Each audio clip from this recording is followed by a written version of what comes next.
buonasera. Chiedevo per un'amica una domanda.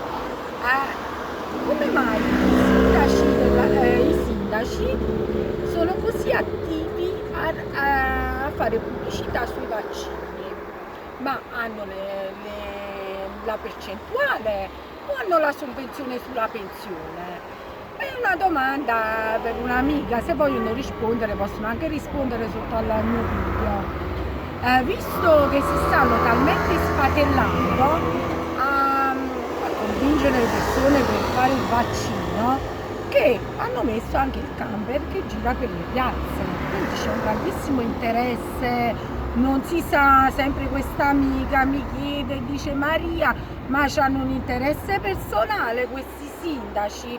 Come mai si preoccupano così tanto di far fare il vaccino un po' a tutti? E poi durante il periodo del lockdown non si sono preoccupati per nessuno, tranne per due miseri buoni spesa, gente senza soldi, disperata, e loro se ne fregavano. Adesso camper, palazzetto, centinaia di migliaia di euro spesi per adibire un palazzetto. Poi quanto i ragazzi vogliono fare sport che non possono pagare, non ci sono soldi, logicamente. I nostri grandissimi sindaci sono proprio all'avanguardia, si mettono proprio a spadellare per questo vaccino. Quindi dice questa mia amica, ma che hanno un grandissimo interesse proprio personale, anche perché poi ci sono due sindaci particolari che si stanno spadellando e stanno in campagna elettorale. Allora dice, ma come mai tutta questa pubblicità, che neanche se una persona sta morendo se ne fregano così tanto? E allora ho detto, va bene, adesso facciamo questo video, magari i sindaci ci possono rispondere. Noi siamo in democrazia e possono rispondere quando vogliono.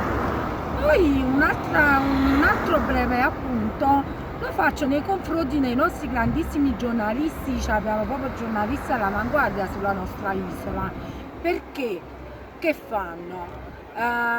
Loro, d'accordo sempre con la politica, tutte le sere ci abbiamo i telegiornali isolani che fanno, abbiamo tot malati di Covid.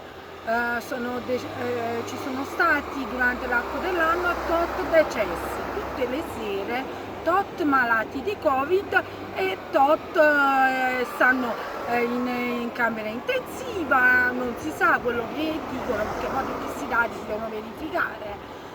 Comunque vorrei sentire una sola volta che questi grandi giornalisti mettessero bene in evidenza quanti ne sono di malati di Covid che hanno fatto il vaccino e quanti ne sono di quelli che non lo hanno fatto, perché qua c'è da fare una seria selezione. Non si può mischiare il malato di Covid che ha fatto il vaccino dicendo ci sono tot malati di Covid. No, tot malati di testa che hanno fatto il vaccino adesso sono ammalati di Covid perché loro pensavano di non prendere il Covid perché si sentivano protetti, hanno fatto tutti una bella vita e poi dopo hanno mischiato anche altri che non hanno fatto il vaccino, però sono loro che hanno mischiato gli altri. Inutile che continuiamo sempre a mettere in evidenza che ci sono i Novax che dicono non fate il vaccino, sì, per salvarvi la pelle, no perché a noi c'entra qualcosa nella tasca come ai politici.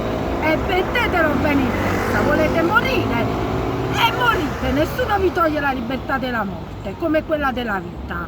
Se uno vi dà un consiglio è perché noi non abbiamo alcun interesse, né politico né economico. E siamo persone che si vanno ad accertare di quello che si scrive sui social e rispondiamo. Quindi, se a voi non va bene che noi non facciamo il vaccino, stateci lontani, perché non abbiamo bisogno di persone che ci mischiano il virus. Buonasera!